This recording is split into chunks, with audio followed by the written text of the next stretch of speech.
Alhamdulillah, Allahumma salli ala Muhammad wa ala ali Muhammad. So by right, this topic should be delivered by Dr. My senior, Dr. Wan Ghaida from Terengganu. But then I think she went for Umrah, and then I think deliver this topic. But then this is chronic non-cancer pains. Not all anesthetists involved, but then I think it's okay for us to get knowledge. Hopefully, more of us interested in helping pain subspecialty to treat chronic pain patients.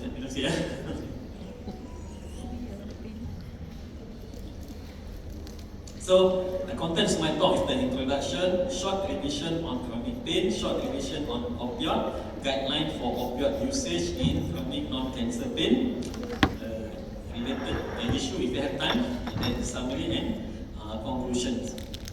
So the population, as an introduction, the population prevalence of chronic persistent pain in Malaysia is about 7%, with higher proportion in older age group, meaning age 20 and above. This is the study in 2011, around 13 years ago by Dr. Zubaida Jamil and Dr. Mary Kadosa. And then again, this study by Cik Suraya Zain. This is Malaysian study. I want to promote Malaysian study, even though maybe the impact is not so high.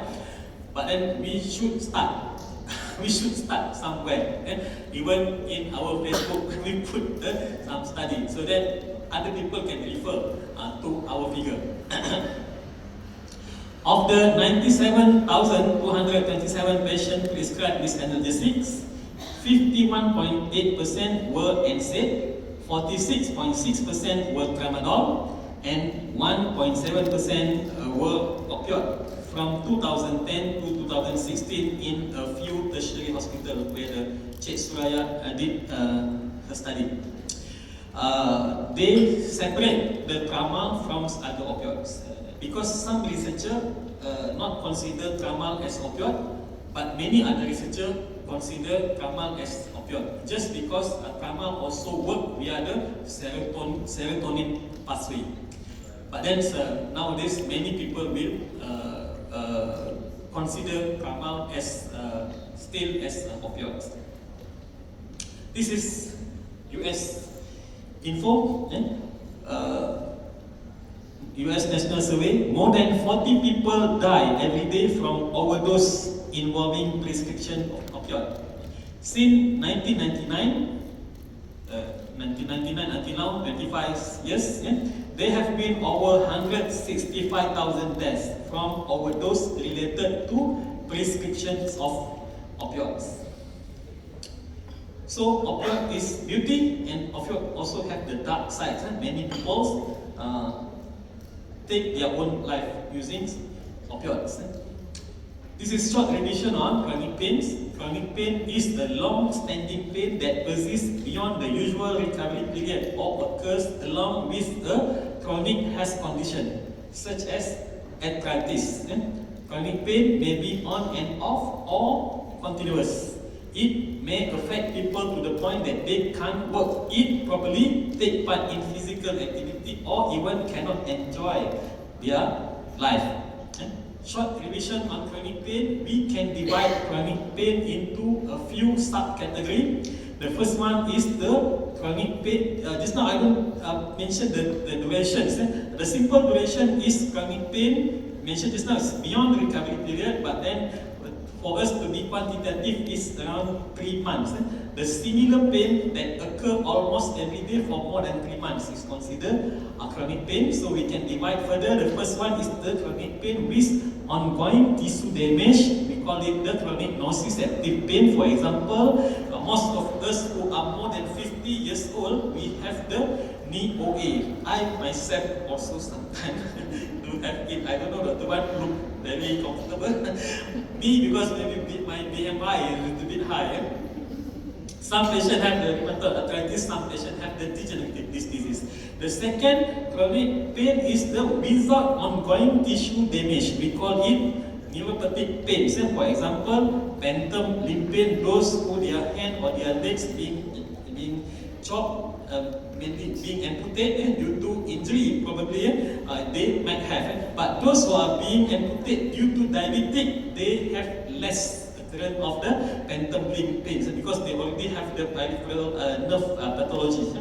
Those who have the brachial plexus injury, usually the motorcyclists, the young patients, many of them have the neuropathic pain, and those who have trigeminal neuralgia, the pain at one side of their cheeks, sudden severe pain, without knowing and without any injury before, so they have the nerve compression or just idiopathic. They have the chronic pain without ongoing tissue damage. Now there is one more, they said the chronic primary pain, or we call it the nociplastic pain.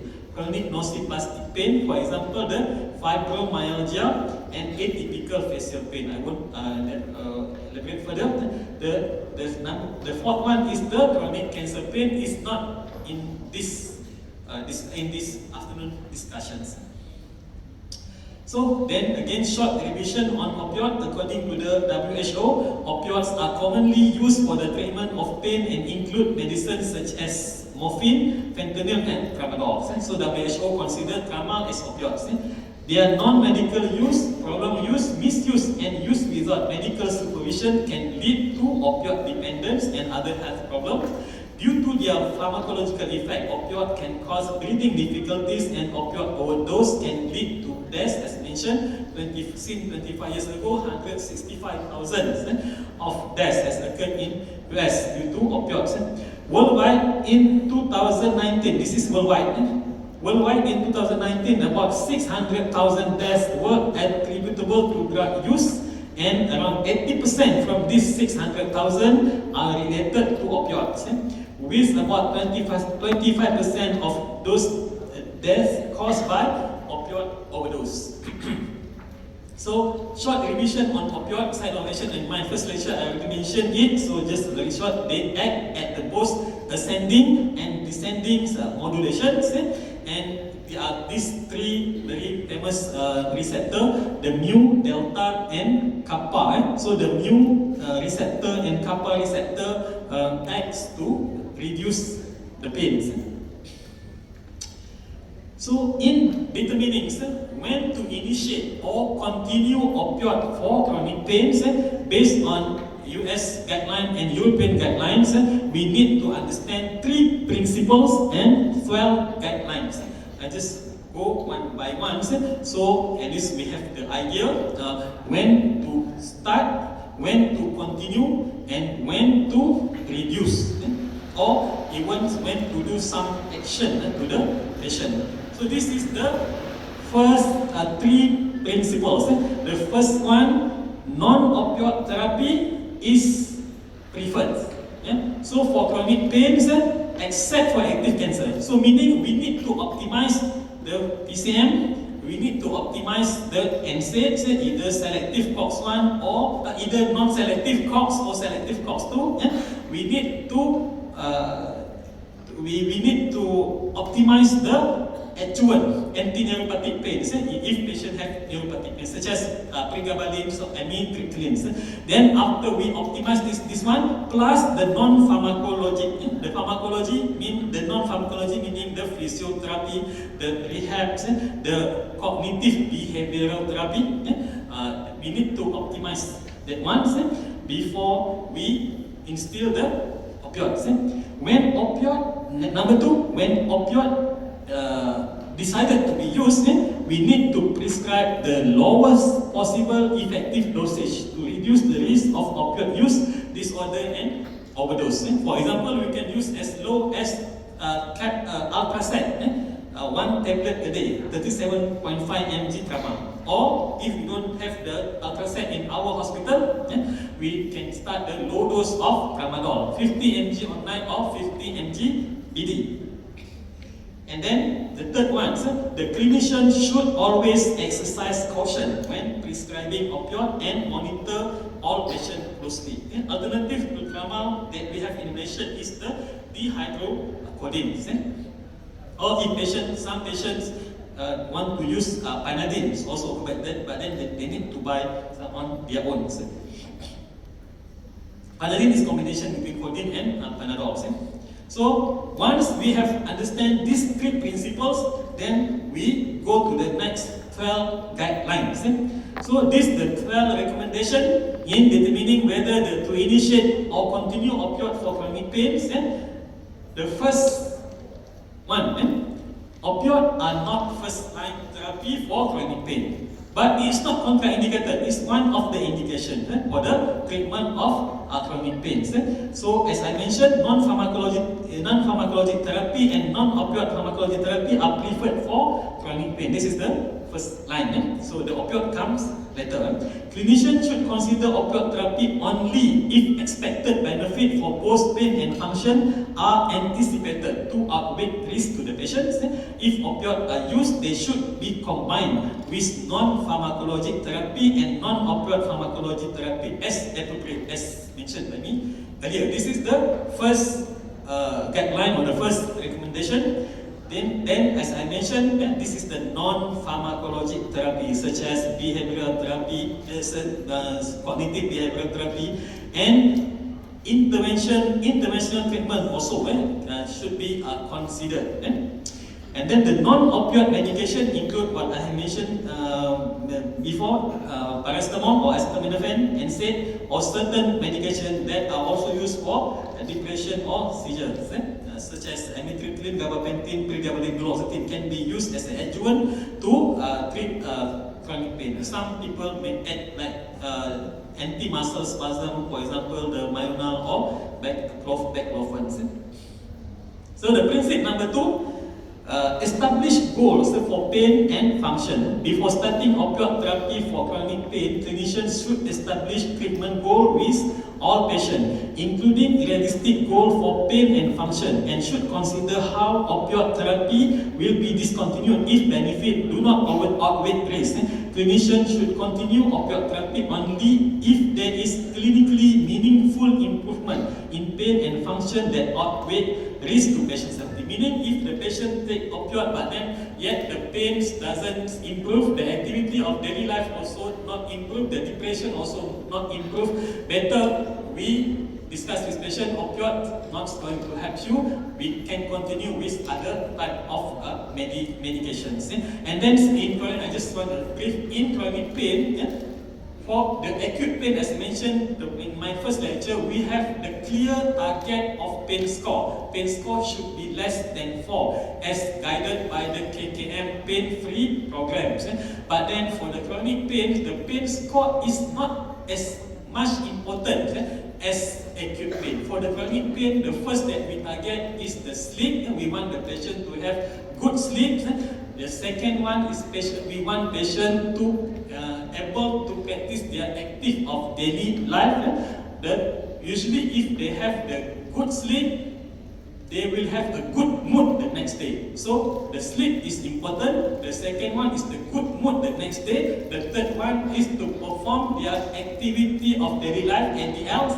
The fourth one is the job performance. If they able to maintain these 4, sleep, mood, activity of daily life, and job performance, that's very good quality. Usually patient will able to tolerate the higher pain score compared to the acute pain. Usually they able to tolerate pain score 5, 6, 7.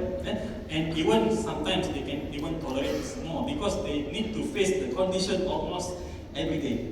So the third guideline, discuss risk and benefit with patient before starting the opioid therapy, and at every certain interval during opioid therapy, maybe every 2 monthly or every 3 monthly, clinicians should discuss with patient the known risk and realistic benefit of opioid therapy and patient and clinician responsibility for managing the opioid therapy.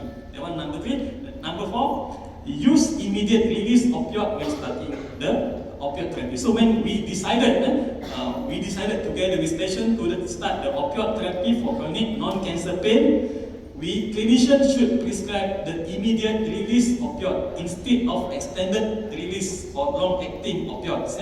So immediate release of opioid has the faster acting medication with a shorter duration of pain relieving action. whereas extended release opioid has slower acting medication with a longer duration of pain relieving action. For the example, we have the syrup morphine and we have the tablet slow release SR morphine. So the SR morphine is the extended release. For the oxynom, we have the oxycodone, the oxynom, and we have the oxycontin. Oxycontin is the slow release. So this is the example of the immediate and slow release. Codeine is under immediate, tramadol also is under considered immediate. Number 5, use the lowest effective dose. As already mentioned before in the principle, when opioids are started, clinicians should prescribe the lowest effective dose. Clinicians should use caution with prescribing opioid at any dosage, should carefully reassess evidence of individual benefit and risk when considering increasing dosage to 50 morphine milligram equivalents or MME per day, and should avoid increasing dosage to more than 90 MME per day, or carefully justify a decision to titrate dosage to more than 90 MME per day. So meaning that in non-cancer patients still allowed to go more than 90, but with proper justification. For me, it's better to have a multidisciplinary management for this kind of patients when we want to give opioid more than 90 MME. What is the multidisciplinary? We need to discuss with the psychology or licensed psychiatry. We need to discuss with parent discipline if, let's say, patient is under ortho, under ENT, or under palliative, or palliative is cancer is not, or under orthopedics, or under general surgery or spine surgery. We need to discuss. We need to discuss also with physio and also the rehab therapy, and have a multidisciplinary management. So please alert on patients' opioids and ME. So we need to have an idea what is the morphine equivalent. For example, the tramadol. So 10 mg tramadol is equivalent to 1 mg morphine. But then there are other literature that mention 10 mg tramadol is equal to 2 mg morphine. But me myself, I consider 10 mg tramadol is considered 1 mg morphine. This is for oral medications. So those who like the petamidam, we can use this kinds of this kind of summary to remind us the morphine conversions. Opioid conversion to morphine, because morphine is considered the gold standard while managing patient with opioids. The number 6, we should prescribe short duration of opioid for acute pains. We anesthetists, we MO or other departments, we need to teach when we use opioid for acute pain, try to use it as short duration. What is the meaning of short duration? Try to use it for less than 5 days durations, opioids. Then we can continue with the PCM and NSAIDs for acute pains. All the chronic pain will start with the acute pains.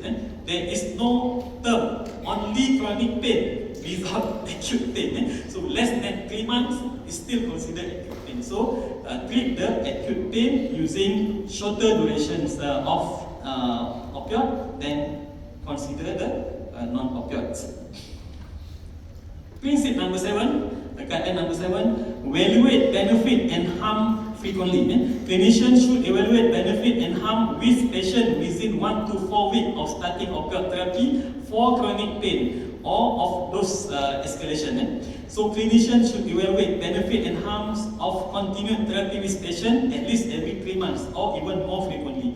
So if benefit do not outweigh harms of continued opioid therapy, clinicians should optimize other therapies and work with patient to taper opioid to lower dosage or to taper and discontinue the opioid. So if opioid doesn't improve the chronic pains, we need to explain to the patients it's safer and is more beneficial to stop the opioids. Number 8, use strategies to mitigate risk before starting the opioid therapy at every certain interval. During continuation of opioid therapy, clinicians should evaluate the risk factors for opioid-related harms. Clinicians should incorporate into the management plan strategies to mitigate risk, including considering offering naloxone when factors that increase risk for opioid overdose, such as history of opioid overdose, history of substance use disorder, or history of opioid usage more than 50 mMe per day on patient own adjustment, or patient combined usage of opioid with benzodiazepines. So naloxone here usually control, because the addiction specialist is now coming out. Naloxone is the combination between the naloxone and buprenorphine. We call it the Suboxone. So some addiction in few other hospitals that have the addiction specialist, they will use this kind. So we can discuss with the addiction specialist. And then the number 9, the recommendation number 9, review on controlled substance data. And so in certain modern country, they have the what we call it the country health system, where the health data sharing platform for better review of patient full health condition, including controlled substance prescription. So my friend who did the subspecialty in Australia, I think during Dr. Wanazan, I don't know, but later on when they went to Australia, they said, let's say for a patient, they take a opioid in Canberra. They take opioid in Canberra, for example, they take morphine or they take oxynorm in GP. The next day they fly to the east, to the Sydney or to the Adelaide, and then they go to other clinics to get another supply of opioids. The next clinic on the east side already have the data that the patient already prescribed oxynorm or oxycodone in Canberra. If we can do it in Sabah, in Malaysia, in Semenanjung, I think it's best. But then here, between the Kubang Krian and Kota Baru also, we cannot have the synergistic data. So very nearby, but we cannot have the synergistic data. Number 10, use urine drug testing. I so far not use it yet because we don't have the suspicious patient. But then if we have suspicious patients, we can do this. If patient come to us and then say they are already on opioid, they want us to be referred. So we can ask them to do the urine drug test first, to know their conditions, what kind of other illicit drugs. I think I'm also want to do this one because in my place there are a lot of mitragynine, the ketum. I think here also in Kelantan. So I think I have a few patients that admit, apart from taking tramal, apart from taking codeine, they also is a regular ketum user. But for the moment, I didn't take any action because ketum also debatable. I don't want to prolong the ketum debate here. I just want to share the guideline number 10. Number 11. Okay, boleh habis sampai 12. Ini nombor 11. So number 11, guideline number 11, avoid concurrent opioid and benzodiazepine. So don't combine. Do not advise. Do not combine opioid and benzodiazepine. Prescribing clinician should avoid prescribing opioid, pain medication, and benzodiazepine concurrently whenever possible. What happens usually, benzodiazepine, the psychiatrist, psychiatrists like to prescribe benzodiazepine, and then the other department, say either the pain, the ortho, the surgery, like to prescribe the opioids. So we need to know what is the benzodiazepine that is prescribed by psychiatry or even sometimes on GP or also from our side. So alprazolam, chlordiazepam, clonazepam, diazepam, lorazepam, oxazepam, tinazepam, these all benzodiazepine. If we notice that this patient also have this kind of medications, we need to discuss. If they want to use opioid, they need to taper down. Or if we can stop the benzodiazepine, it's even better. Some patients they want to sleep, so we can replace the benzodiazepine with amitriptyline or with pregabalin, then combine with opioids, with all the 10 principles I have mentioned before. And then the last one, offer treatment for opioid use disorder.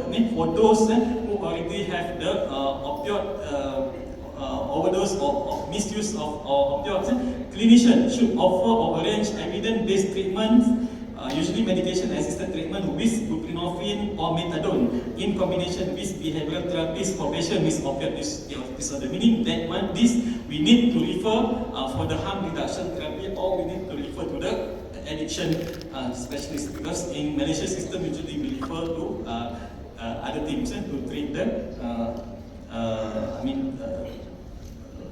to treat the treatment for opioid use disorder. So I think another 2 or 3 slides. This is the related issue. Does interventional pain procedures reduce opioid consumption? This is quite a big review by Stephen Cohen. Stephen Cohen is a famous person for the review of the pain procedures and then also pain medications. So what's the gist that I can mention from what Stephen Cohen and his teams conclude here is the interventional pain procedures might reduce opioid consumption in certain conditions and might not reduce opioid consumption in certain other conditions. A few more studies need to be done in order to know what condition that can reduce the opioid usage and what conditions that doesn't reduce the opioid consumption. So, as a summary and conclusion, opioid remains a treatment option for some selected patients with chronic non-cancer pain under careful surveillance. So, in chronic pain, opioids are neither a universal cure nor a universally dangerous weapon. They should only be used for some selected chronic non-cancer pain syndrome. After established non-pharmacological and pharmacological treatments, option have been given, but after established non-pharmacological and pharmacological treatment option have been given, but still doesn't give adequate pain controls, so it should be part as of comprehensive, multimodal, multidisciplinary approach to the treatments. Meaning a lot of things that we need to think before we start the opioid for the chronic pain patient. Then remember the 3 principles and the 12 guidelines that I mentioned now. I think that's all. Tell me, did I follow the time? Thank you.